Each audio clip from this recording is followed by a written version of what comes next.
It definitely will be a impactful session, great deal of information, and so I look forward to sharing what I've learned over actually a couple of years, strongly 1 year, but a couple of years. So it'll be entertaining, but definitely educational. Thank you for attending tonight's Demystifying Gedmatch with myself. This presentation or discussion tonight really came about out of conversations in the Black Pearls of Genealogy group, Facebook group, where people were just asking questions about Gedmatch. And there's different levels of understanding or where you are in your research. So tonight I want to talk about not necessarily so much of a beginning, but I have to level set because I don't know where everyone who's attending, where your research levels are and where you are in your research goals. So I'm going to just hit you with a foundation of what you need to know, what is most important, then we'll get into Gedmatch. So about me. I've been researching now for about 38 years.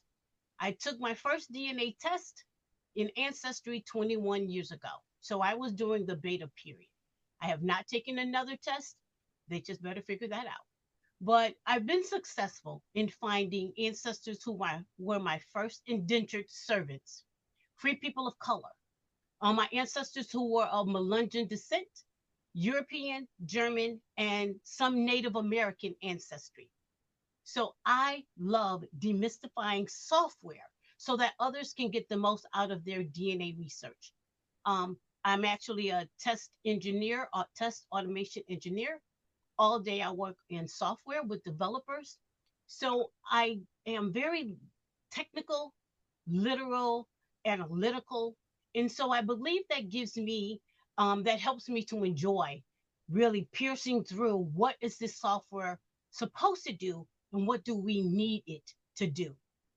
And those are going to be some things I share tonight. So many of you have seen my logo.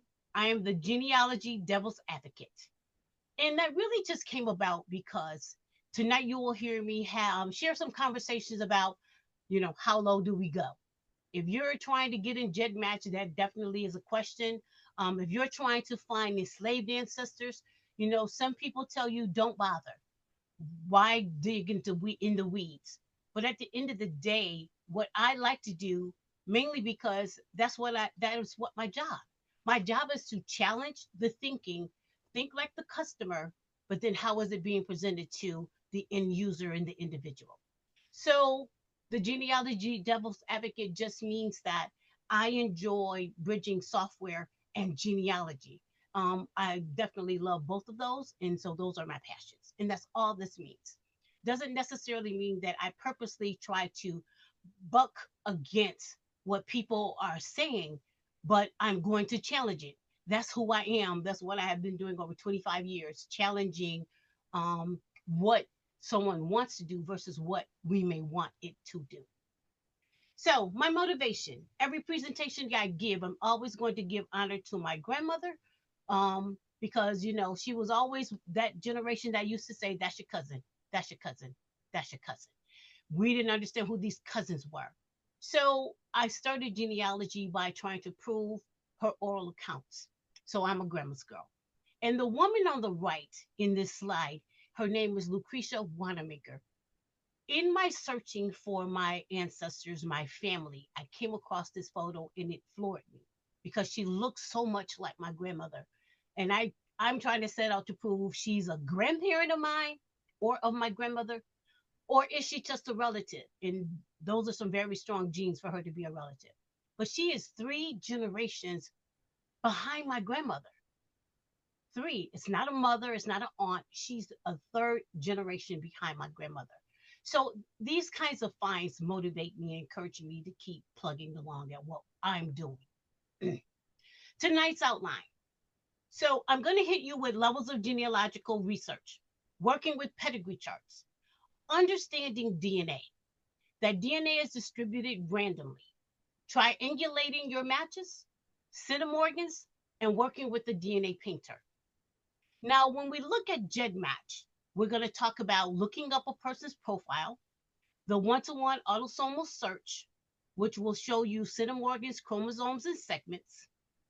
We're going to look at the search option matches to both one or two kits. We're going to look at the admixture, which is going to present to you your heritage breakdown based on your chromosome, which is what Gedmatch is amazing for doing. Determining your native DNA.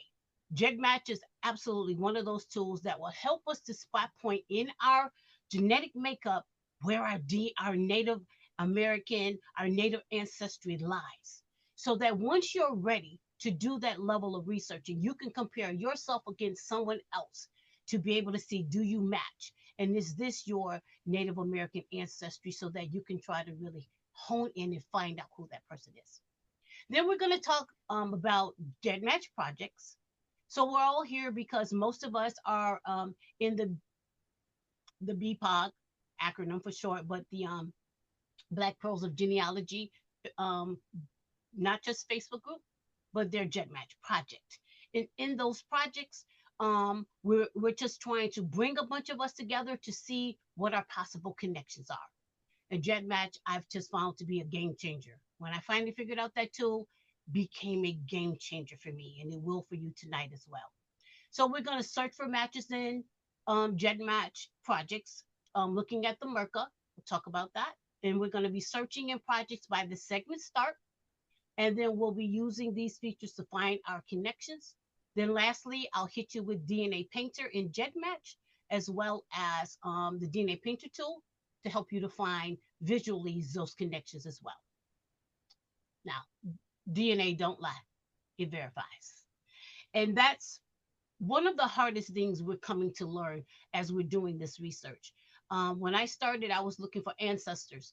Then, when I really honed in on some of my DNA, it was disclosing to me things that I did not know I needed to look at that were closer to home than an ancestral connection.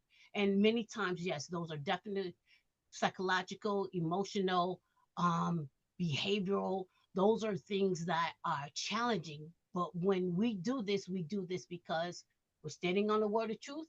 And if we're searching for enslaved ancestors, we have to be able to accept what DNA presents to us. And then we work to try to understand it, if for nothing else. But I'm going to always say DNA don't lie, it verifies. Now, what are your research goals? There are some people are trying to find missing and unknown relatives. That's a different level of researching compared to, I know my relatives, I found the records, but I'm just trying to get to the 1870 census. Because that was the first census African Americans were listed, I just want to be able to take myself at a minimum to that census so that I can start to look at the enslavement period. Are you trying to find your enslaved ancestors? Are you just trying to figure out the ethnic origins of your genetic makeup? Europe, UK, German, Italian, Asian, Native American? Do you descend from the first indentured servants here in America? European and African? Do you descend from free persons of color? These are just some of the names that I've started to see in my own research: Queens, Proctors, Birds, Gibsons. Then what are Melungeons? We get in these groups and people start sharing with you. You might descend from the Powhatan tribe. You might be of Melungeon. And I start hearing these things, but it's like, what? You don't know what that means. You don't know how to delve into it or break it down. And sometimes people share because they're excited to help you to know it, but we got to slow down and help them to understand it. And so just knowing is not enough. We got to really dive into it, right? And so that's one reason why we're here tonight. How do you identify your Native American ethnicity? And then how do you research it? My personal research goal was always to find all of my ancestors separated through slavery here in America. Now, there are some people who are trying to get to Africa, and I know how complex that is. For me, I set my basis. Let me just find my family, cousins, great cousins, however they are, if DNA related to me, I want to understand it. That's my personal research goal. It may not be yours, it may not be someone else's, and that's okay. We definitely are, we're going through this with our own needs. But what you need doesn't negate what I need, and vice versa. Let us be here to help each other. There are levels of genealogical research. And actually, I heard Nika Sewell say in a presentation, so let me add that family history, genealogicals, and I'll talk about that pedigree, but family history is everybody. And I'm doing this everybody research. That's really just my goal. So I created this chart because at different levels, you start to integrate different methodologies, different tools. At the beginner level, you're starting to pay attention to ancestry tells you you are third cousins, once removed, so many centimorgans that you are connected through. And so you start seeing things without fully understanding what it is. But the first basic is getting tested, understanding who's your matches. Second level, intermediate. That's when you're starting to bring in other tools. That's when you're starting to research that enslavement period. So there's different levels that require a different methodology in how you approach it. And then the advance is really kind of where we are when we're talking about Gedmatch and looking at segments. And using tools to analyze these segments and chromosomes. So we're blending intermediate and advanced when we're talking about Gedmatch. So that's why it becomes demystifying, right? That's where science starts heavily coming into play. Thankfully, we're in a period of time where developers are out there creating tools to make it easier for us to understand the complexity that DNA is without the need to call a research scientist, right? But sometimes you may need to reach out to a geneticist, but there are so many tools to help us to figure this out, and Gedmatch is one of those tools. Preparing and using your pedigree chart. So this is a basic pedigree chart. And it's going to start with you, your parents, and then their ancestors. However, as we start looking at this pedigree chart, this is also giving us information and clues of where to look for the match. So this is a chart that I put together to try to help me to figure out when it says second cousin, third removed, or whatever these numbers are representing, that I was able to say, okay, this is generation. What generation? How far back am I researching? But then that's how far back I go. A fourth generation cousin, someone in the fourth generation position, is related to me through my first grandparent. And then they are, as you look further down, my second cousin. So as I'm starting to look at my grandparent connections, I'm starting to look at second cousins or so, depending on how much DNA is distributed. So this was something that helped me when they start saying your first cousin twice removed. What position is that person as I am looking for our common ancestor? I basically look at one person, first cousin twice removed. I just add all three. I say you're generation 3, and I start looking at generation 3, and I start calculating in my chart what cousin are you to me. So this was just a visual that I put together and I've shared to help me to better understand when it's saying what generation am I looking at, then what cousin that I'm researching. This is my tree. This is my pedigree chart. Up until 2 years ago, this chart was fully full. I had figured out all of my ancestors. As I shared, I've been researching now 38 years, back then 36. So thankfully, my grandmother, she knew everything. Her oral accounts literally helped me to build and to find the records I needed. My research is out of Alabama. I'm in that Macon County, which is where Tuskegee and Montgomery are. So I'm in that quad area of Alabama. And so I have a group that I bring people together that are looking for Alabama, and I'm heavily researching Alabama because my tree is full. I have nowhere to go but further beyond in my research. Until recently, I just realized my father was Jamaican, and I mean full Jamaican. Everyone in this top part of this chart is Jamaican from the West Indies, born and died predominantly in Jamaica. It took me 30 days to triangulate all of my cousins to figure out how they're relating to me, pull a tree together, and then come up with the composition of my father's line. But this is my tree. So you need to ask yourself, what does my tree look like? If you are having gaps and you're trying to get in Gedmatch, you're taking a big leap, right? Because what at minimum you want to do is have your fifth generation as full as possible, or the person you're researching ancestral, and you've at least found in the 1870 census. Okay. See, this is why I do this view. So the green level just means it's easier. Yourself, your parents, grandparents, and great grandparents.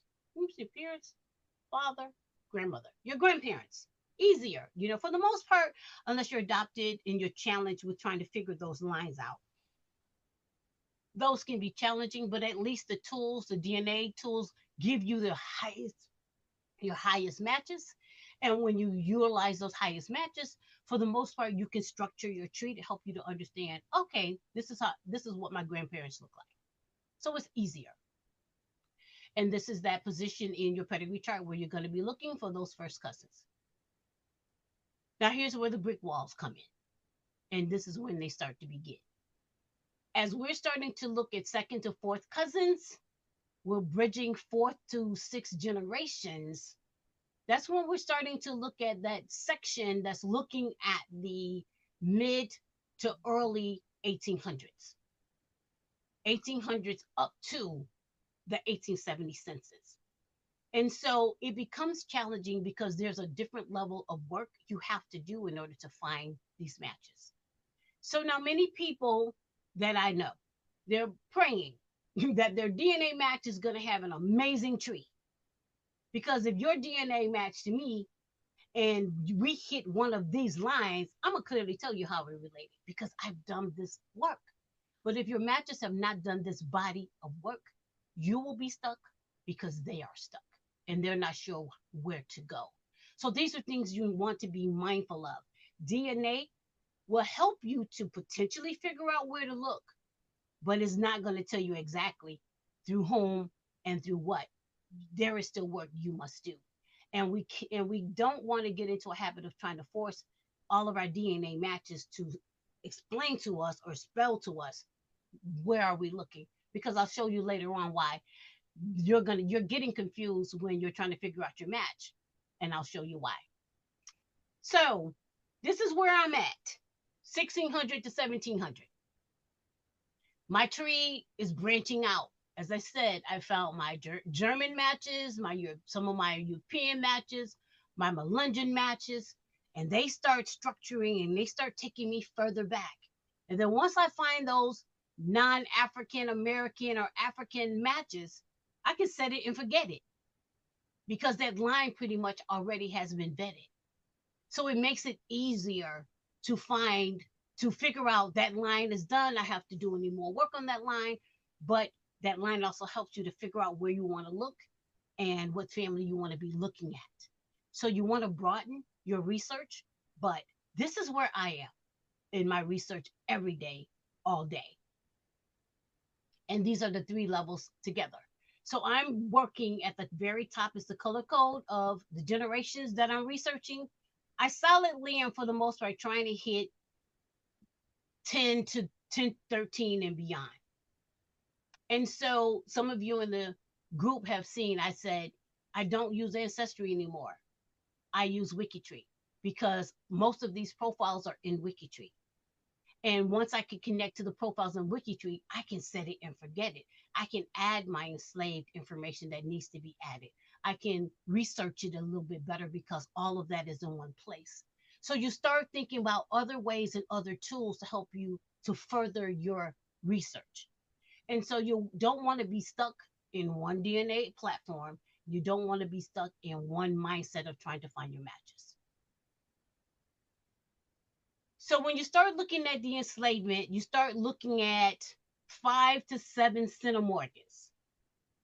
So this is just sharing how, but I didn't find my ancestor here. Her name is Ann Stinson. I didn't find her through a DNA match at all because she was buried in a deed record, not a probate record, but a deed record. And once I found it, now Ancestry suggesting everyone connect to Ann because I have Ann in my tree. And so at the end of the day, those people get lucky because I've added her to my ancestral tree. They didn't do that level of research, but she was not found in DNA. She was found in a record, and that allows me to connect to my other cousins and do this other body of work. So again, don't be so hardened and stuck in one platform to try to figure out your matches. Okay. So this is a visual presentation of when I say I'm researching 1700, this is just that visual of about how many generations it's going to take me to go from 1690 to 1870. I'm not trying to research 1,000 years ago. I'm just trying to get through a couple hundred years if I can at least get to 1870.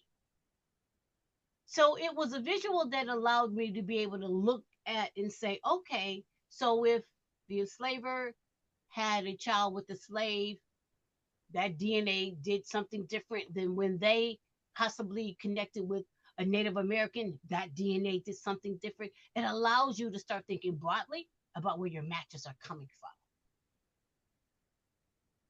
DNA is distributed randomly. I've said that a couple of times. This is a visual. So my parent at the top, and this is their DNA thread. My brother is my full blood brother, and then my DNA. We are both in ancestry. But this is a visual to say my brother at this chromosomal position and this segment starting in position, he got DNA that I didn't. And that's because DNA is distributed randomly across your siblings, to your cousins. So that's why we always triangulate with other people who have these matches to us.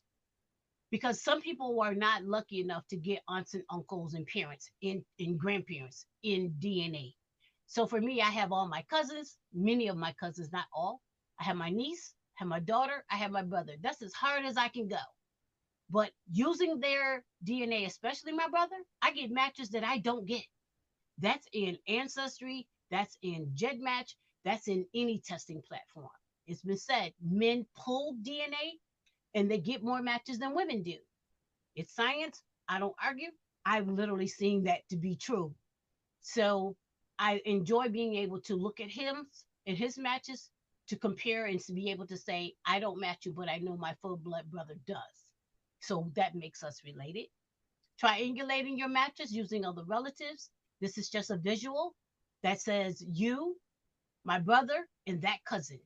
If I don't match, does my brother match? My brother match, hey, we're cousins, let's talk, let's figure this out. And vice versa. I have a first cousin. He's older than us. He pulls some DNA that we don't because he's closer to the ancestors than we are, you know?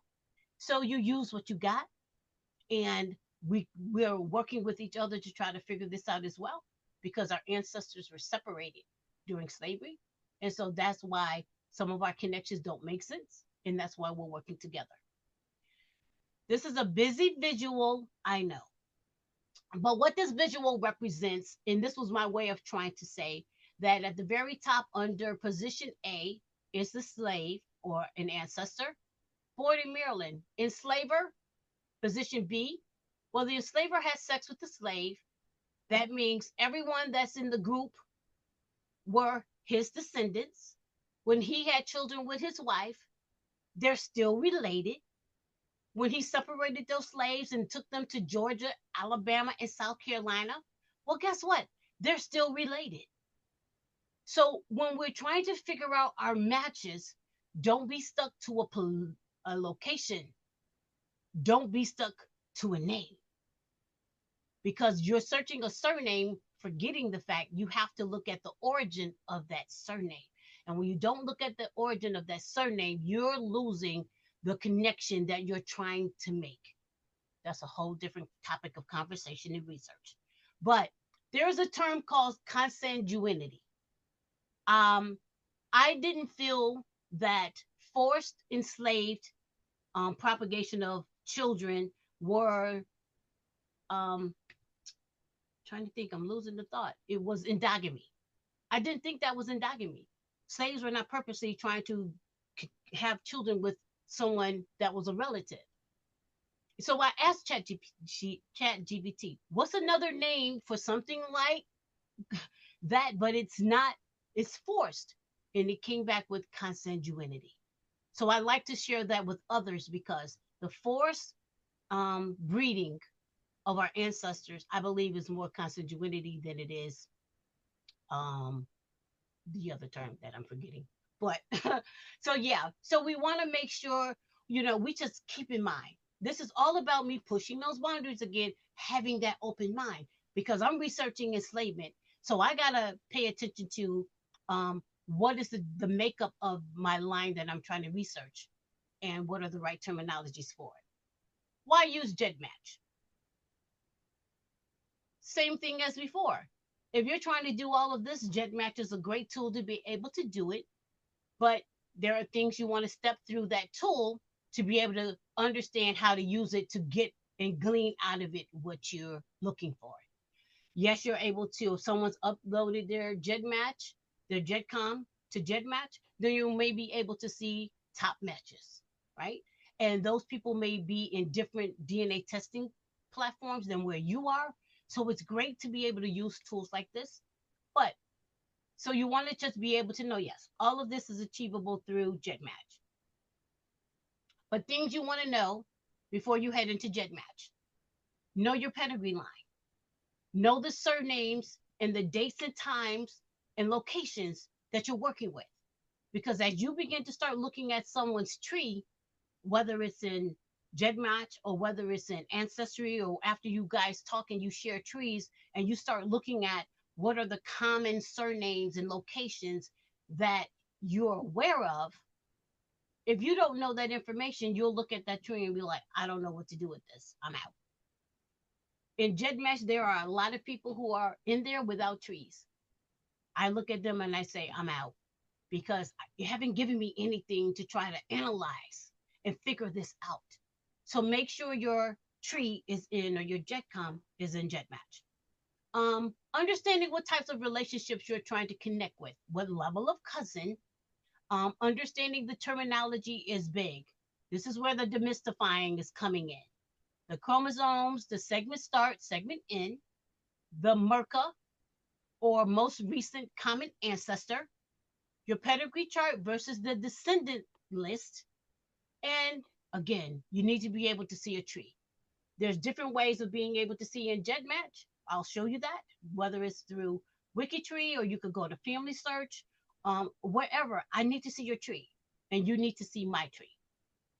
So now we'll talk about chromosomes, centimorgans, and segments. So this is a tool on DNA Painter. And this is a person who is of European descent, who is related to my brother on my maternal side. And as you can see, again, it's saying that they are 11 centimorgan across one segment. So I plugged 11 centimorgans into this DNA Painter tool, and it's showing me what my possibilities are of common ancestors. They're all over the board because it depends on the distribution of the DNA that I received. And even though it says 11 centimorgans, that's not a hard number. So that person who is 11 centimorgans could be a half, second cousin one time removed, or an eighth cousin. So we have to be mindful of understanding that that person could be close or they can be distant. And depending on you knowing your tree, you'll be able to better position them and know where to research in their tree because you've already locked up your tree up until 1870. So you want to do diligence as best you can to try to break through the brick wall of getting to 1870. What are chromosomes? So a couple years ago, I uploaded my DNA to Gedmatch. My cousin Emily, I love Emily. Emily and I have been researching together the same length of time. Emily was going to groups. I'm looking for records. Emily said, "Double, you need to get a Gedmatch." I said, "What?" So finally, I forced myself to figure it out, got all this in Gedmatch, saw these thousands of people I was related to. I saw email addresses. This is a couple years ago. I think they revamped it a little bit more. But I was like, what am I supposed to do with this? I don't even know what to ask these people. So that's where not being clear on how to use this tool comes into play, right? But you want to understand your chromosomes, and you want to be able to understand what you're looking at when we start looking at Gedmatch. So this is just high level sharing. Chromosomes are 1 through 22. You have the X and you have the Y. 1 through 22 are the autosomal chromosomes, and the X and Y are the sex chromosome: paternal, maternal, female, male. We have two pair of our mother's side and two pair. I'm sorry, we have a set from my mother and a set from my father on each chromosome. This was pivotal for me to understand, because when I started looking at Gedmatch, I started downloading everything into a spreadsheet, lining up all the segment numbers and trying to figure it out, until finally I realized this is not a hard, this number is the same for my maternal and my paternal. So what I was trying to do was not getting me anywhere. So there's things we want to make sure we understand about DNA and our genetic makeup, because as we get into Gedmatch, it's going to start revealing things that many tools don't. So this is the overview of my genetic makeup, chromosomes 1 through X. So in Gedmatch, I've uploaded all of my kids. 23andMe, MyHeritage, Ancestry, I think those three at a minimum. So I have more than one kid in Gedmatch. And that's because some of you, I match you on one kid versus matching you on another kid. I'll show you an example in a minute about that. So I'm highlighting for you the strong points that you want to look at, and I'm literally missing one visually, but I'll talk about it later. So number one is the chromosome. So for me, my chromosome position, this is showing me where my segments start and my segment end, and how much centimorgans I have on that chromosome. So this may sound like it's over your head, but of course, the higher number of chromosomes of centimorgans you're receiving, the stronger the match is to you. The lower you go, the more work you got to do. That's what that means. So this is just showing you, understanding these three sections, what that visual representation means. So in the beginning, when I was talking with Emily, she was trying to talk to me about chromosomes and segments starts to end. I said, girl, I'm not ready for that. Not yet. Because there's level of understanding, right? All I wanted to do is figure out if we're related. Then after I figure out we're related, how we're related, then I can verify and validate on the chromosomes later. So there's things that you might want to disregard right now, and there's definitely going to be heavy hitter sections you want to pay attention to.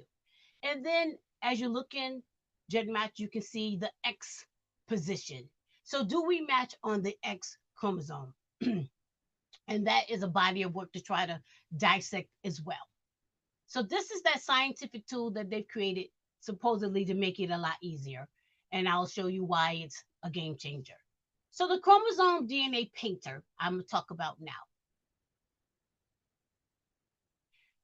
So with a DNA painter, these different testing platforms will show you a chromosome 1 through 22 visual representation of your DNA overview. This is my chromosome painter in Ancestry. I think they released this last year, or at the most a year and a half ago. But they finally released the DNA painter. What we have to understand is this is not the genetic. This is the genetic makeup of where our ancestors, locations and regions were from. So this basically means that my ancestor who was in Germany, if I would have moused over the Germans in Russia, it would have shown me where I'm matching in the chromosomes and in the segments for my ancestors in that area. So then I can look at my DNA cousins, potentially try to see, are we matching in this position? But this is a locations and regions overview. This is my 23andMe DNA painter overview. And the difference is, of course, different testing platforms is going to give you different information, different computations. But then what someone said in a group is that it may not be 100% accurate. It's a, I don't want to say a theoretical presentation, and I think they just don't want to hardcore say this is exactly it. That's why we have to do the work. But one thing that stood out for me, I'm Chinese die 0.2% on chromosome 16 and 19 if you look over here to the right. Ancestry didn't tell me that. So different applications and tools are maybe telling you different information, which could be why it's helpful to be able to know so that you can understand your makeup.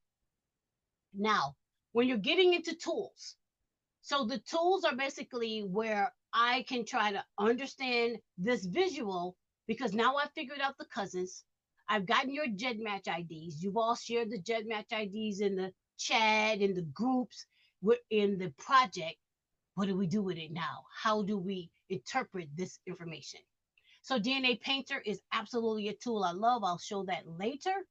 Why I love it and what I was able to glean from it. And it really helped me to strongly understand my relationship with some of my cousins. Now, this is in the Black Pearls of Genealogy BPAR group, my matches to some of you. And this is based on a viewing of my segment start position. So there's different ways to view your matches. And I'll show that as well. You can view your matches by your common ancestor, or you can sort them by the segment start and the segment end, and you can sort and group them by that. And the color representation on the right is where you're matching those people. The larger bars pretty much are mine, my brothers, my nieces, because they're my closest matches. Those slivers you see are because I'm using lower centimorgans, the lower, the higher you choose, the more strength you will see in those bars. So this is just another way to see the matches of people, how we're related through the segment start of the DNA and the segment end. So this is not regional. This is showing us hard matches that we want to take a look at and to dissect and to understand. Okay. This is DNA Painter's view of those people. So this particular one I painted because I wanted to see what my cousins, my first cousins, my brother and my daughter and my niece, I wanted to see how our DNA looked. Just the 5 of us, 6 of us. And I plugged them into DNA Painter from Gedmatch. And you only have to put in 4 particular pieces of information: segment start, segment end, I believe the chromosome position. There's certain things you want to add, but then after you add them, you start to see a mapping using the color codes that you choose. So this is what our color makeup looks like. And it's just so cool to be able to visually see that. That is my close cousins. These are everyone that I've identified that are on my maternal line. And then these are everyone I determined on my paternal line. And my paternal line is out of Europe and Jamaica.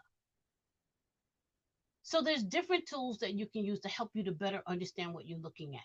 And I'll show you a different presentation of that later as well. Now the conversation, how low should you go? Different results from different testing or DNA platforms. You're just going to get. So this is not every platform that's out there. It's some of the higher hitter platforms. Ancestry, understand and know. A few years ago, maybe 7 now, some of the customers were complaining that some people were reaching out to them and they didn't want them to reach out to them because maybe it went far back to an 8th cousin and maybe they don't want to be contacted. So they added another level of calculation to the presentation of your matches called timber. So we recalculate your matches and only shows you matches down to 6 or 7, depending on if you did some particular preparatory work. because they consider those matches lower than that genetic deadwood. So people sharing DNA from 500 to 2,000 years ago, misleading cousins that aren't traceable. So this is what ChatGPT said. But Ancestry is recalculating all those matches and only shows you a certain number, down to 6 or 7 centimorgans. And let's remember, DNA distributes randomly, so I might not see you when my brother does or another cousin does. So it just adds another level of complexity that we need to understand that exists with our matches. So when someone says, I don't see you in Ancestry, baby, we got to go somewhere else. And that's okay. We start with the high matches, and that's a great thing because it helped me to better understand how to do this body of work. But now I'm in a more complex level, and that's not where the complex level where I am. I can get matches. I absolutely get matches to my European cousins and my German cousins and many different people in Ancestry, but I don't get everyone that I should. So my heritage, I notice they go down to 8 centimorgans. So this is the last page of my matches in my heritage, 37 pages, 8 centimorgans. So they don't go below 8 centimorgans either. This person is my 5th cousin out of the UK. These tools are not saying maternal or paternal. There is still work we must do. But 23andMe, it took me to my 10th cousin, 9th cousin, twice removed, 60 pages of cousins. So it was so interesting to be able to see that 23andMe, I might be able to, if they have a tree, if I can understand how to view it, I can see further cousins in this tool compared to others. Different testing platforms, different tools are providing us different information. One may not be better than the other. That's why you want to be able to utilize more than one to help you draw your theories and consensus a lot stronger and better. Why are small centimorgans bad or risky? Now, I use ChatGPT. I'm no scientist, but hey, that data is out there. I want to understand it. And so this was for tonight. So a centimorgan doesn't measure family closeness. It measures the probability that a piece of DNA got passed down to us.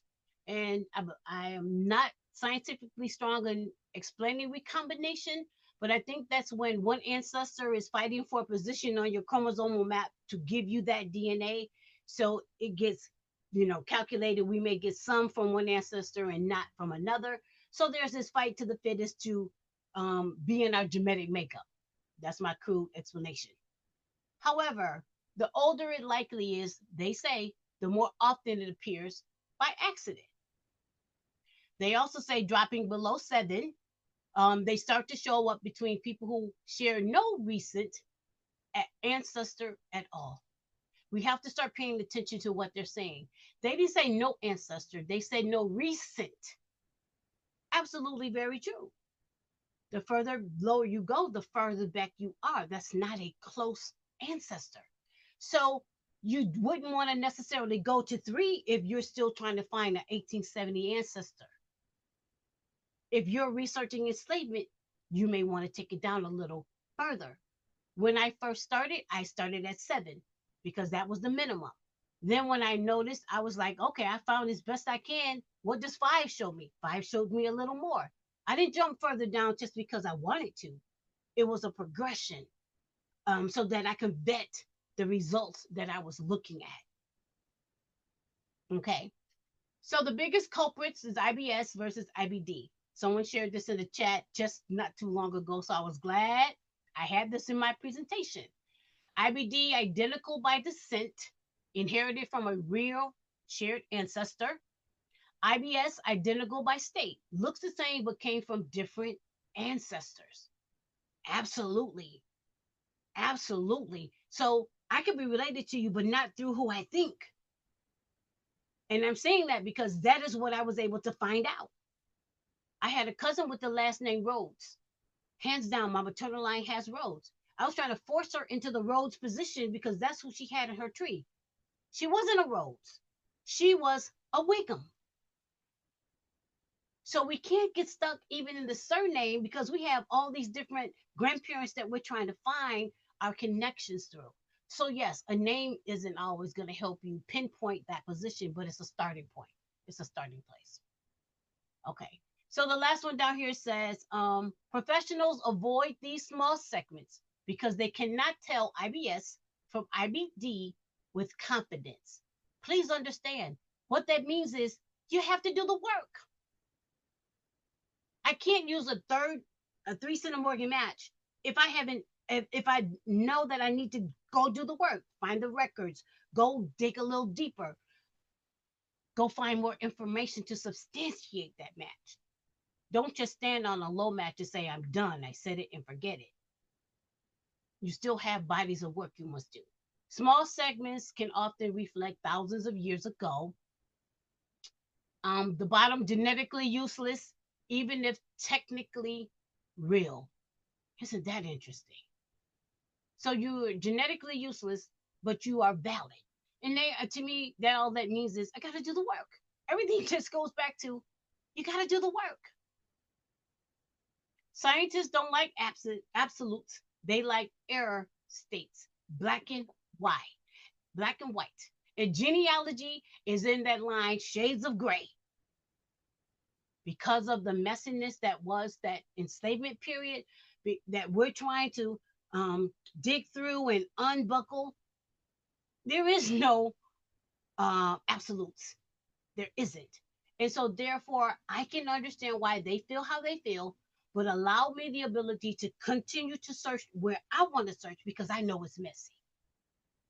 Algorithms struggle to phase correctly, segment boundaries get fuzzy, and at the bottom it says 7cm isn't magical, it's practical and conservative. So they're moving on the side of conservatism. Psychological harm and wasted effort. Yes, really. Oh, yeah, potentially. But allow me the ability to say, I want to take my time and I want to do this body of work. And when I get exhausted and I get tired, I let it go. I'll set it down. I'll pick up another line until one day, you know how we do? We go back to it. But allow me the ability to say if I choose or if I don't want to choose. So they say that you're inventing paper ancestors to explain noise. Absolutely understand that. But those paper ancestors or those connections to your enslaved ancestor is a placeholder. Consider it a placeholder of where to look until you can substantiate it a little further. At scale, the poisons database spreads errors fast. Pros discourage it not to gatekeep, but to protect accuracy. Understand all of that. So this is triangulated with many known relatives. Why hobbyists sometimes do find success, backed by solid documentary evidence. Exactly what I just said. And the very last line says, professionals discourage it because most users don't apply a discipline. Again, if you have not gotten your 1870, take the time to do that. There's levels to this research. Don't just jump way over here and you don't understand how you connect to these bodies of people. If you don't understand the slaveholder's family and his grandparents and his great grandparents, and you haven't looked at the slave schedule for the family to see potentiality, is your family a part of that? If you haven't done that body of work, going to 3 center Morgans truly can be a waste. But if you have, then this substantiates that body of work. And that's the discipline they're talking about. Okay. So at the end of the day, we understand they're saying don't go. At the end of the day, for me, they're not saying it's impossible or you're wrong to be curious. They are saying you need expert level controls or you'll fool yourself. Absolutely. Do the work. And again, so this is another visual representation of my research. So I hit 7 centimorgans when I was just trying to get to the 5 generation chart. My grandmother's father, 1870. Once I could hit them in the 1870, I was solid. I was ready to go further. I then went to 5 because I'm trying to figure out slaveholders and my grandparents who are mulatto. Imagine mulatto marrying mulatto. You have African American or European, then you have potential Native American there somewhere. And imagine the genetic makeup that your tree is going to ascend because of that coming together. So these are all the things you want to understand about your tree. And then again, I'm over here in 3 world, Centimorgan 3. When I am researching, I'm looking for trees in Gedmatch, and I'm just trying to figure out what's our possible connection. Okay. DNA matches, Gedmatch, and records. Now, because of the lack of records in some states and counties, it may not be possible to find that physical proof. I hear a lot, Maryland. I keep hearing Shelby's County. Records burn. Records were burned. You're asking, okay, is there newspaper articles? Something I'll give you as a tip. Just because it burned in that one county, if someone was in Georgia and they did business with someone in Maryland, guess where those records were recorded? Both places. Georgia has records, Alabama has records for Georgia, Maryland, Virginia, because the lawyers could have been in the family living somewhere else. So don't hone in on one place, one location for your research. That's a free tip. Now let's look at Gedmatch. So this is the interface of Gedmatch that we're all comfortable with seeing. These are the sections that I'll be talking about now. The free tools, a user lookup, and the other options within the free tools. So in Gedmatch, they do have the opportunity for you to watch videos. I took the time to watch some videos because I didn't understand what I was doing. So I didn't have to go to YouTube. Within Gedmatch, they give you videos to watch. So if there's a section you're trying to understand, watch the videos. They're really good to help you to understand what settings to enter, things like that. But these are the 3 sections that if you're looking up someone, I do all the time. I'll enter a kit. I'll enter, I don't enter a GEDCOM ID, but I will enter an email address, because someone is managing more than their own kit. You will be able to see all of the kits they manage. And that way you can try to understand these matches better because they are managing those kits. And it becomes helpful to see that collectively. So this is just showing the options that I'll talk about. 1-to-1 autosomal. Next will be match both 1 or 2. Admixture and heritage. And then the ancestor projects. So looking at the 1-to-1 autosomal, segments, chromosome. So when you go and choose this as an option, you're going to enter your kit. You can enter someone else's kit. You do not have to always enter your kit. So you enter your kit and then you enter the person whose kit you want to analyze. The second option, I like to choose graphics and position, because, and then the next one says display only chromosome with match segments. Because if you don't choose this, you will see all 22, even if you don't match on that particular chromosome. And so I always choose that because I only want to see where I'm matching you. And then as it goes down here, what centimorgans do you want to, what centimorgans do you want to enter? And I have 3. That's usually where I'm going, because if I put 7, I get 8 people because, and I've analyzed those 8 people already for the most part. But this is if you don't enter a number, 7 is default, 7 is okay. Again, if you're new to Gedmatch, don't try to go low. Don't try to go low. Use what you got. And when I did a comparison between Stephanie Dawkins, I talked to Stephanie and shared with her, she's going to be my case study for tonight. When I entered Stephanie's kit against mine, I didn't choose my brother, I didn't choose a cousin. I was able to see where we're matching on what chromosomes and what segments start and end positions. Our highest centimorg is 5.5 on chromosome 22. So at least I could see, hey, cuz I'm a match to you. And this was not just with 3 chromosomes, but 3 centimorgans, but I'm 5.5 centimorgans connect matched to her.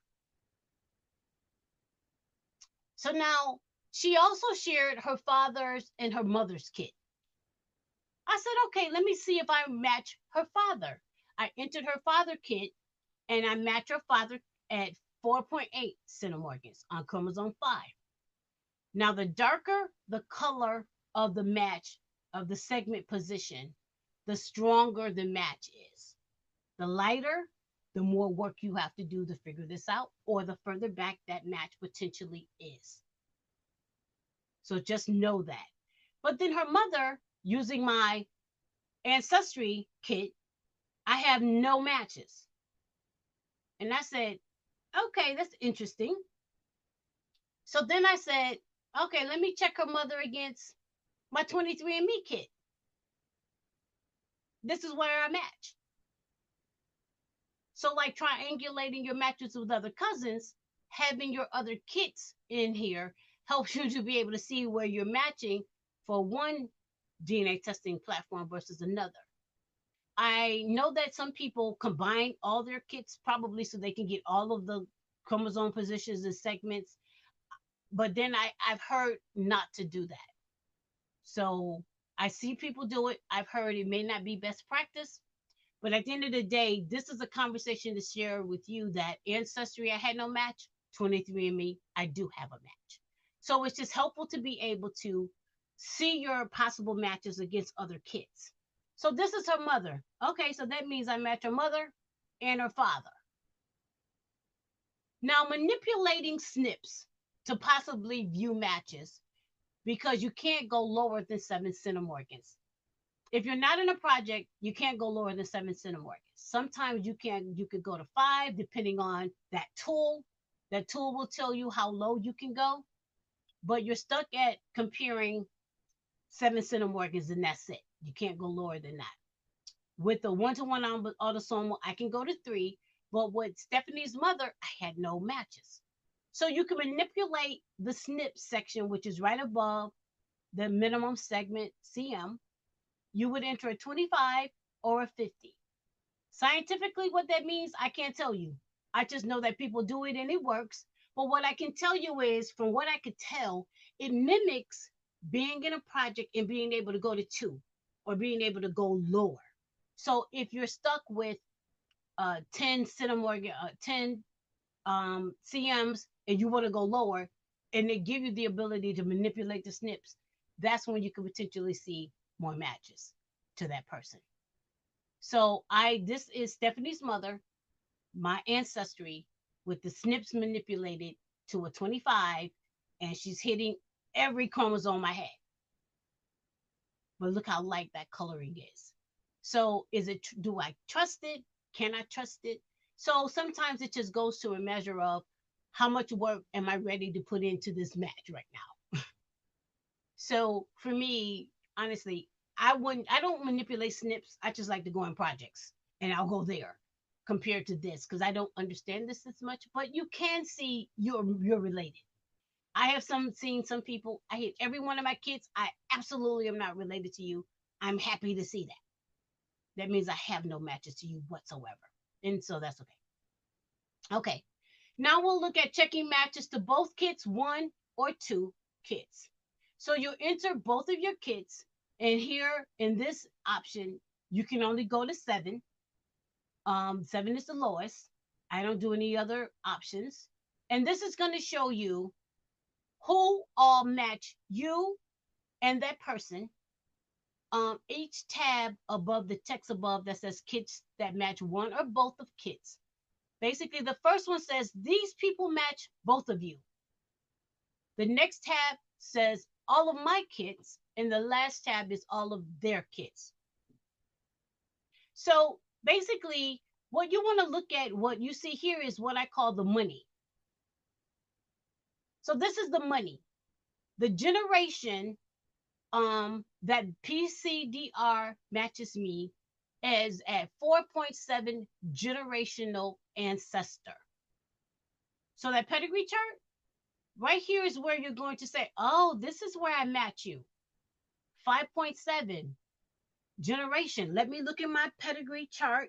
Let me see which of my generation ancestors. Now, if I had your tree, I could look at your tree and we could figure this out.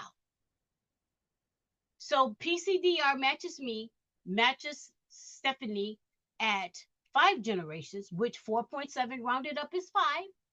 So we're probably sharing the same ancestor, but they haven't given me a tree. Now on this list, you also see the ability to click on a Gedmatch, a Gedcom, or a Wikitree file. And so what you would do is open this, click on this link to open it. I like to open it in a new tab. And you'll want to choose pedigree. Choosing pedigree will let you see the pedigree chart for the person. If you choose descendants, this is going to let you see everyone related to the person, from them down, all of their children, all of their descendants. And that's not what you want. You're looking for the grandparent you all share. So Gedmatch changed their view. So I like to look at the classic view. Looking at the classic view, what you're going to do, just like a pedigree chart, they just present it differently. You count inward to the position where you're matching. So Tierra Cantrell matches me at 5 generations. I start from her. I go to 2, 3, 4, 5. Everyone in this column down is who I'm looking at to see, is this our common ancestor? I'm looking for the places where they're born. Many of these people are in Alabama. So this, and some of them went to Mississippi. So this match makes sense. Again, she matches me and Stephanie. So Stephanie and I need to talk about our Alabama, Mississippi possible connections. I also have connections, what I see here in Marengo. So all of this is strong, makes sense because I know my pedigree chart. I know my ancestors and where they were and where they were born. So all of these are the things that you're going to use to help you to figure out how you're matching someone, given you have a tree. So this is the pedigree chart that you upload from Ancestry or wherever. This is what it looks like on Wikitree. If you click on the Wikitree link, this is the pedigree chart in Wikitree. It looks different. Same discipline, count inward. So Kimberly Kelly matches me at 7 generations. So somewhere along this 7 generational line, if I start looking at last names, Baker makes sense. My matches are in North Carolina, makes sense. I have ancestors out of Scotland, makes sense. So this is where we start to analyze our matches with someone else. But you got to give us something to work with. So now we're going to look at checking the admixture and the heritage makeup. What is our DNA saying to us about our origins? So you want to choose in the free tools the admixture heritage option. And once you go here, there's going to be these weird options you've never seen, haven't heard. It's okay. It's the scientific technical term for things. You just choose the options we're telling you to choose. So this is where the admixture lives in the tools menu. In the drop down, you want to choose DotaCAD. What does DotaCAD mean? DotaCAD is Genetic Ancestral Project created by a researcher. The origin means group of 12 in Greek. The focus is Europe, Asia, North Africa. Okay, you can always choose any of the others. You can be bold. But we start with DotaCAD.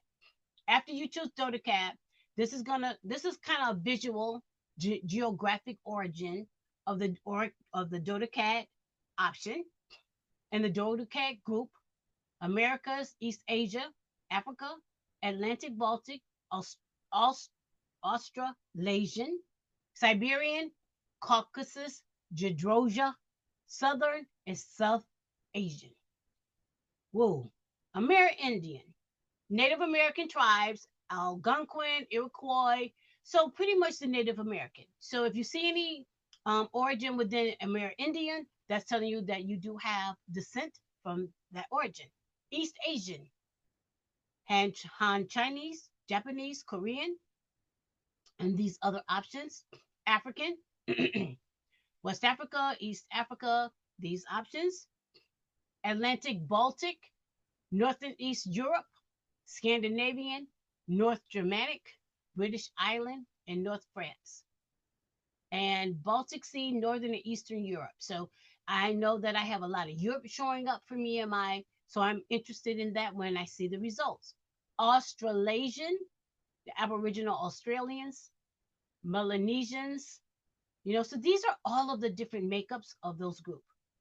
Siberian, Indigenous Siberian, Tungusic, Siberian, North Asian, Caucasus, Jadroja, Caucasus Mountains peoples, Georgians and Armenians, Iranians, Pakistanis, and Afghanistans. So, Southern is European again, Italians and Greeks, possibly some influence from Levant and North Africa, Southern Europe and bordering Mediterranean areas. South Asian, I think I did that one. And so now that we've chosen DodeCat, now you want to choose admixture proportions by chromosome. And this again is just going to show you what options display for you. And this is going to be what that makeup looks like across your 22 chromosomes. The populations are on the left. And what is amazing is telling you at every chromosome, the percentage of your DNA that maps in that position at that chromosome. And it's so cool because if I'm trying to compare my European and let's say I have their Gedmatch kit and now it's telling me I'm matching them on chromosome so-and-so, absolutely makes sense. Now that helps to substantiate that match. So I love being able to look at the genetic makeup in Gedmatch because it gives me the ones that some of the others did not. So I then went and took it a little further and added a couple of my other kits along with my brother kit. And I decided I wanted to compare my Ancestry kit, my 23andMe kit across all of the options in each of the chromosomes. So this is that kind of fun manipulating thing you're trying to do to see the closeness and the representation of the information for the most part. 23andMe under Amerindian, that was exciting to me because I've been on Ancestry 21 years. In the beginning, I had slivers of Native American. Now I don't. But now I can see that genetic makeup because it's small here in Gedmatch. So I was interested in my American Indian representation. I understood some of the others. So it just depends on where your interest is going to be. But this tool is absolutely cool and amazing. So as I was looking at the American Indian breakdown across the different DNA that I uploaded, then I compared my brothers. So the greens mean we're matching in the same chromosome around, similar to the same amount, but at least it's the same chromosome. The yellow means we're matching, and the red means we either have some on one and not the other testing platform. Again, why it's great to have more than one testing platform you're comparing things with, right? Okay. Identifying your Native American ancestry. So now that I could see those connections, under admixture, you could choose in DodeCat chromosome painting. And now when you choose your chromosome painting, it's going to paint this color coding for you across your chromosomes and in your segments. And so now the red sections represent this chromosome and the segment where my Native American exists. And even if it's slivers, I can see it. And unfortunately, with Gedmatch, you have to guesstimate 20 million to 30 million. So somewhere around 22 million, 21 million is where on chromosome 1, this Native American position hits. And then around 23 to 25 segments, this particular one hits. On chromosome 2, at 40 million, this is the segment number, 42 million. So unfortunately, we're guessing, but we can visually see it. And that's what's really cool, is that it helps to support our genetic makeup and our origin makeup that we may believe we have. And then this is just what some of my genetic makeup is looking like across a bunch of my other chromosomes. Chromosome 10 is heavy. That's a beautiful look. So in Gedmatch, I'm not going over it today, but I am doing it next. I'm sorry. I can compare my chromosome to someone else to see, do we match right here in these origin makeups? That's the power of Gedmatch, is being able to now hone in on what position in your chromosomal makeup you actually match a person. And these are just some of my others. I just wanted to show that I have slivers of Native American because my grandmother told me so. Um, and so this is just showing wherever red doesn't exist, I'm not there. So it's just play around with it. Beautiful tool. So under admixture now, you can choose, I want to see the difference between two kids, me and someone else. So under this one, I chose Lawrence. I did this presentation back in September, and we were trying to figure out where we overlap. Anywhere in black, we don't overlap. All the other colors, he and I have some overlap. And then when it comes to the Native American, the top one is my kit. The second one is his kit. The third one on chromosome 1 is where we both overlap. So now he and I can have a conversation about chromosome 1. Who else is hitting us at 23, 24, 25 million segments starting in, or we can enter start and just play around. What matches are coming back for us? Is this person of Native American descent? So Gedmatch absolutely can be powerful and can help you understand a great deal of the demystifying about the information you're trying to understand about your makeup. And under tier 1, this is a paid feature where I think it's $50 a year.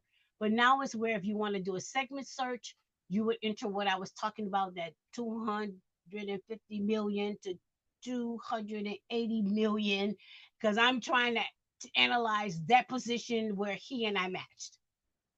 And I'm trying to find other people that was hitting us in this position.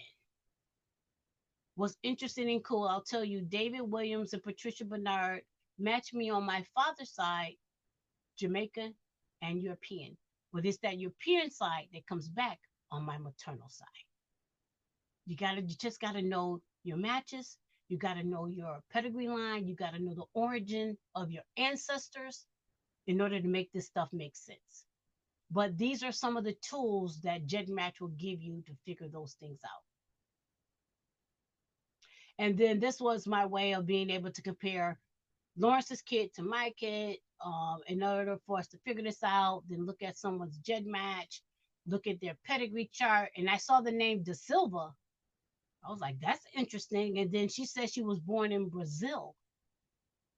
So this gives you that ability to go beyond the scope of where you're thinking your matches are coming from. Add your Gedmatch people, add your Gedcoms people. We need to see those trees. Gedmatch projects. Okay. In the Gedmatch projects, this is where you're going to, as you know, any projects you signed up for, analyzing your kid against other people's kids in the project. Don't make the mistake at first I was making. I created a Jamaica project, and I purposely was putting people in the Jamaica project, but then I have an Alabama project, and they were also showing in my Alabama group. The name does not necessarily mean that is where you're focusing your concentration on the matches. It doesn't. We theoretically believe that's where some of our matches are coming from. So it's a great position to start. But again, you have to have your eyes wide open. And so it's a great collective place to be able to meet with camaraderie with other people. But it doesn't necessarily mean that Alabama, everybody in there is absolutely in Alabama, and we're going to be able to figure this out because I might match them out of Maryland or Georgia. So, but choose your project. Number one is where you do the segment analysis. Number two is where you search for projects. You guys have done that. Many of you have done that. You select your project at 3.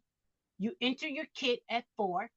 At 5, you determine how low do you want to go. The default is 7, but projects are great. They give you the ability to go low, low, low. You can go to 1. I pray they never change it. Let me choose what I want to do.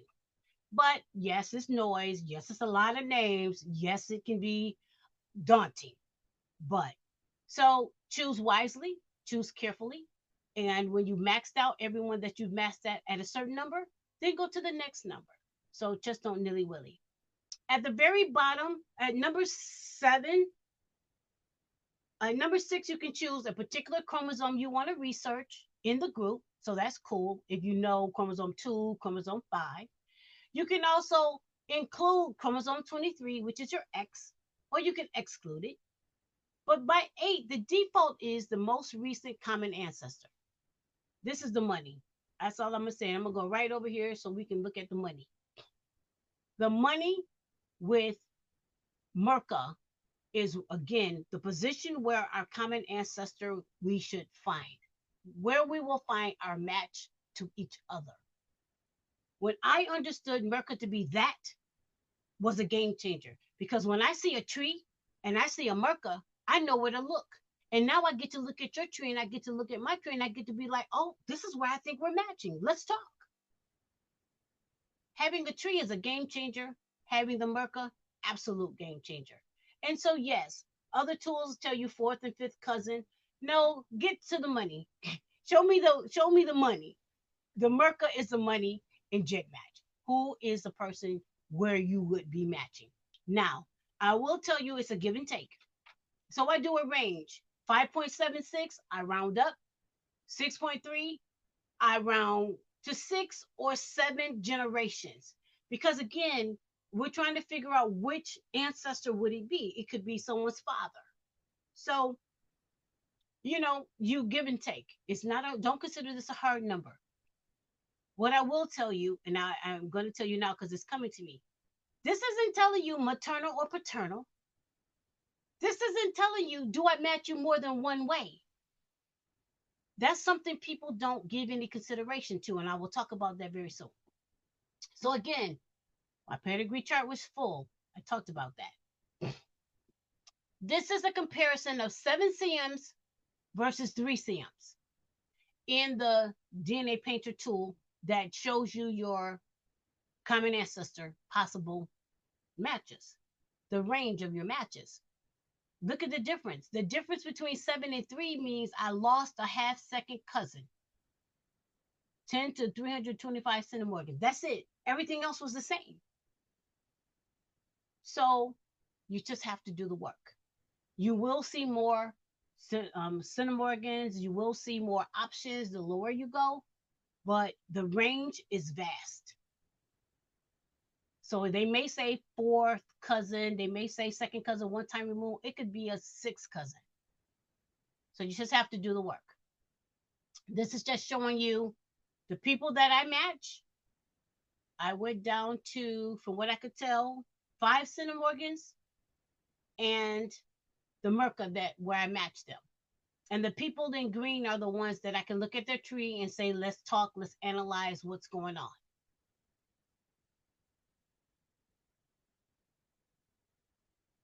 So when I went to 3, these are the more centimorgans that were displayed for me. The more centimorgans, the more chromosomes. So you're going to get more information the lower you go. But if they don't have a tree, is unfortunately, I'm going to say is noise. Black Pearls group, get your tree in Gedmatch. Or your wiki tree. Note that. You can also search by the segment start in Gedmatch. I showed this earlier. It's going to group everything by the chromosomes, beginning and end segments, and then it's going to show you on the right hand side color coding where the groups exist. So down to my 2nd chromosome, I have one person. So it just depends on how many people are in the group. But that's at 7 generations. So most of my people are going to go far back because that's the research where I'm at right now. So I understand the possibilities and probabilities of these numbers. This may be too far back for you. So that's why you want to stay high and work your way going low. So this is an example of chromosome 16. And I was able to see Stephanie is in the group and she is hitting at least on chromosome 16.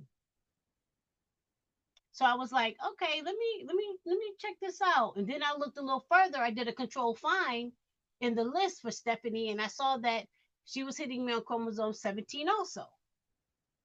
And everyone in chromosome in Centimorgan on chromosome 17, this grouping, all of them are matching.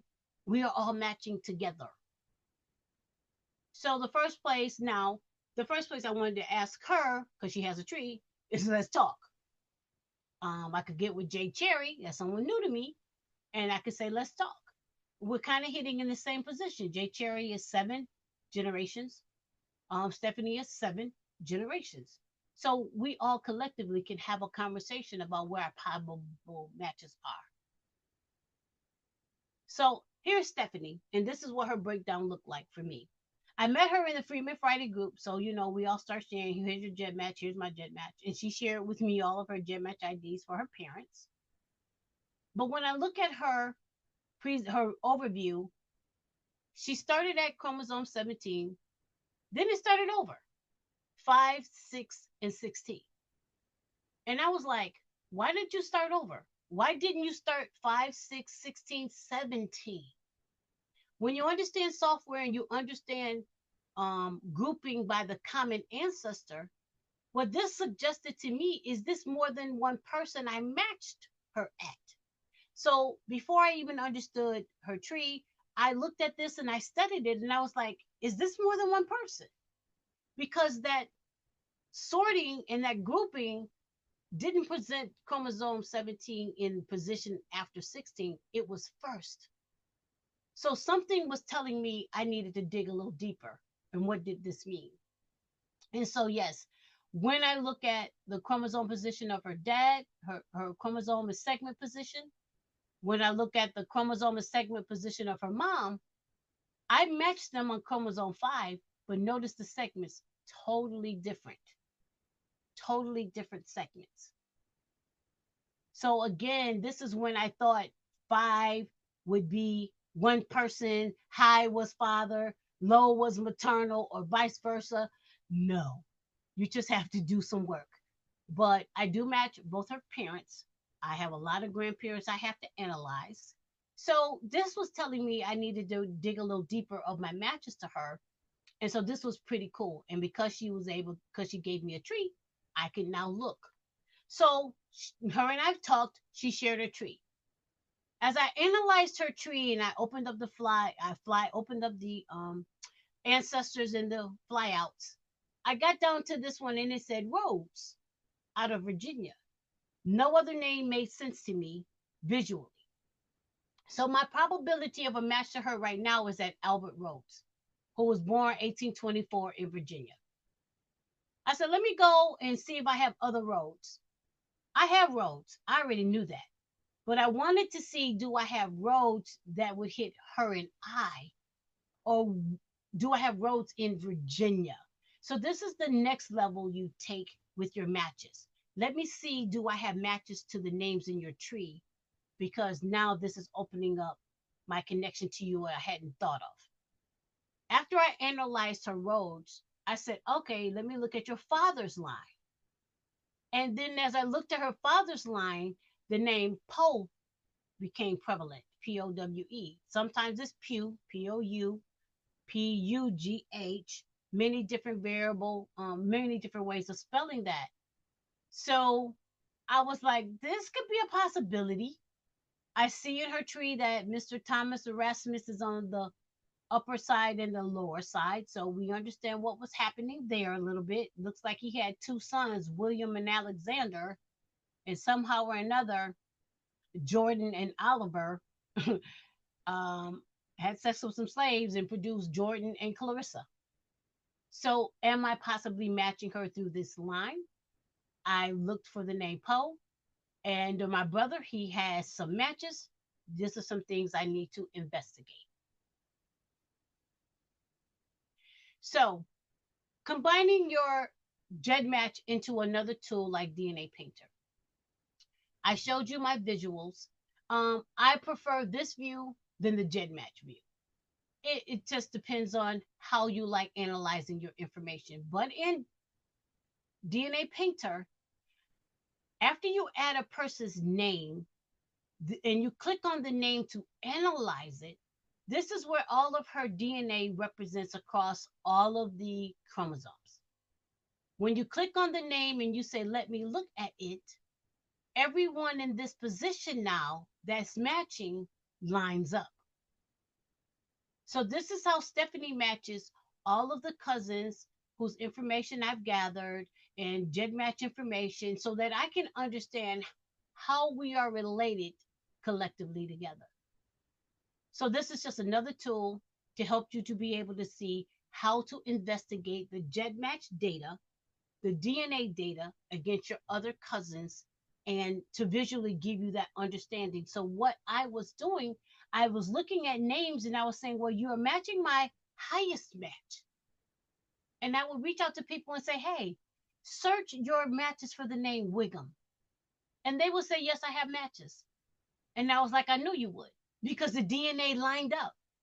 The matches lined up on this chromosome against my highest match. You absolutely should have Wiggum's matches or be related in some kind of way to that name. So this is how you're able to analyze your DNA using different tools with Gedmatch. And in conclusion, Gedmatch is a powerful tool. Again, are you trying to go pre or post 1870? First question, on your particular ancestral line.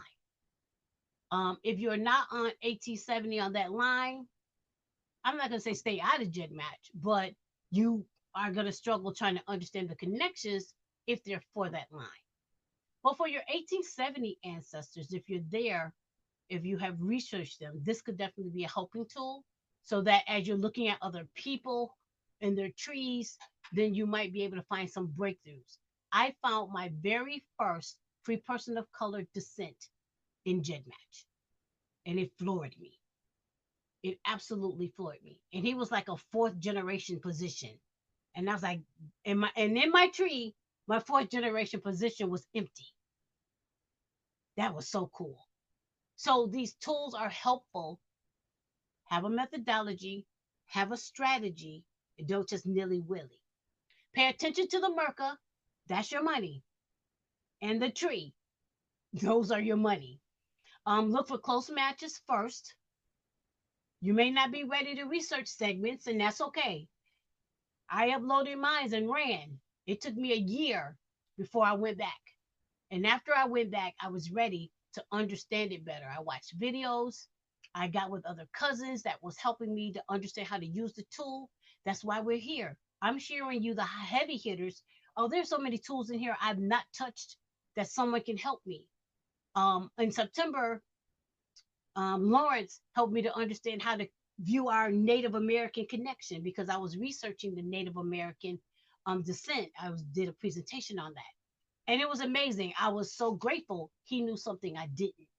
So together we get further and stronger in our research. Use the other research tools to find your 1870 first. Be sure to add your Gedmatch. I've said that 30,000 times in your tree. The tools and applications connected or integrated with Gedmatch, DNA Painter, and WikiTree. I'm a WikiTreeer. Absolutely love it because I'm trying to find my European, my German.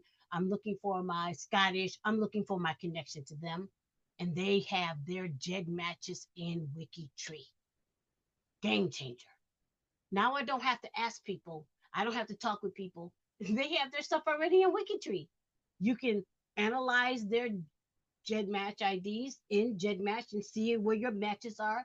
And it's great to be able to do that. So Take advantage of the different tools that are out there. Stop looking at your matches through a single lane lens. I understand, especially in the beginning, you say, hey, anybody got Wiggums? Because I did that. But my Wiggums actually was 3 generations or 2 generations after I found my 1870. This was his grandmother I finally found, then his mother, then the enslaver. And now I'm looking to see, are you related to me through the enslaver's connection, which is Melungeon? So, yes, sometimes we don't know when people ask us about surnames, what do they know? Um, but so you have to, don't look at your research at one lane, one surname, broaden your mindset. I have some people that are fighting me. I don't understand where that's coming from. That's not in my tree. And I say to them, it's not going to be in your tree because I'm researching the enslaver and I'm looking at the separation of the slaves. So many of us have different approaches and many of us bring different things. So don't be so hard because your DNA looks like this. And you're trying to box it in and it's trying to tell you, let me loose, let me go. I'm broader than what you see at this moment. But we have to get there. I understand that. Follow me on YouTube. I do sessions like these. I put it out there. I am a willing worker. I love helping people to get further in their research. However, my YouTube channel is busy because I'm technical. But I do have 2 different training sessions: how to find a missing ancestor, breaking through the brick walls of that, and then breaking through the brick walls of how to find your enslaved ancestor. The methodology I use, I have both of these have 13-step process that I define to help me. I use it every time I research someone, every time. I don't deviate from it because I found amazing success when I did it. When you have a methodology and you use it over and over again, you will get results, but you have to define one. And so these are some of my how to's. Back in the day, the enslaver information that I created, but then I finally created a step by step process that I use. Then I have, these are some of my Native American. I just did a session in September. Do you descend from free people of color? As I didn't know if I descended from free people of color. I didn't know if I descended from the first indentured servants. That was never in my peripheral. But when I search my matches for these names, I have some. And it broadened up my mindset and made me realize I don't just descend from Africa. I descend from the first free people that came to America and then got hoodwinked and bamboozled. So at the end of the day, how far are we trying to research? But it's amazing. These are some tools that my research on here under Pro Tools. You got to check it out. Oh my gosh. Before I found WikiTree Pro Tools, I needed a way to be able to tag people names so I could group them. And so I did a really cool training on Pro Tools. And it was really helpful. I love being able to do that because there's so many tools in there you don't know, you're not using. And these are some of my surnames: Wanamaker, Rogers, Stratford, Wooten, Hooten, Leslie. Seiler is a name I'm not DNA related to, but in Alabama, this man bought and sold and gifted hundreds of slaves out of Pike County, Alabama. Hundreds. It was astounding the number of names associated with his name. So I'm adding this data to WikiTree so that you all will be able to find it. Fitzpatrick's, Stinson, Bledsoe, Betzel, Birds, Fortunes. These are my lines. And I did a documentary on my family called Look Where He Brought Me From. And it was my way of identifying all of the research I did on the oral accounts of my grandmother and all the records I found to substantiate it. And instead of, I have written a book, but I turned the book to life by creating this documentary. So there's just so many ways that we can honor our ancestors. And I am at the end of my session. Questions and answers and feedback, please. You can unmute yourself and come on video. David Anthony has his hand raised. Yes, David. Okay, first, I want to let everybody know that if you have any questions pertaining to Delbra's presentation, kind of contact to her directly because this isn't part of the Black Pearl genealogy website. We were just we try to promote everyone that has anything that they would like to share with the Black Pros genealogy community. So we won't be answering any questions you may have pertaining to this presentation. Just contact her directly. And then I'll ask questions after everybody asks. Thank you. Yes. Any other questions? Feedback would be I great. do have a question for you. Yes, sir. When you were saying about the fifth, their second or fifth generations is going back as far as like if you're maybe if you're sharing 4 or 5 centimorgans, I'm not sure how what you were saying about as far as the amount of centimorgans you share. You were saying that we actually look back to our fourth or fifth generation is going to put the people you're looking for in the 17 through the 18 through the 1870 time frame. Well, see, I find that's not actually true because, and this is something that I myself, I ran into that problem where I was talking to someone and they were saying that we was doing a comparison to DNA and we were like 4 generations away. And I was like, man, that's kind of far back, like, it was saying like we were 4 generations apart. So I was looking at it as far as like my second grandmother was born in around the 1820s. This person, his fourth great grandmother, was born in the early 1900s. So we have to think about the person's age that you're actually talking to because my second great grandmother was a slave. His second great grandmother was a free person of color and born in the early 1900s. So that was one thing. Another thing you were saying, you stopped using Ancestry to your research and use Wikitree for a lot of your research?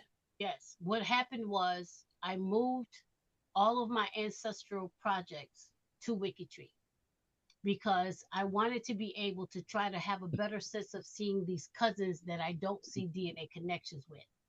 So I add the lines, I add my lines, and then I reach out to them and I say, hey, can you create a profile?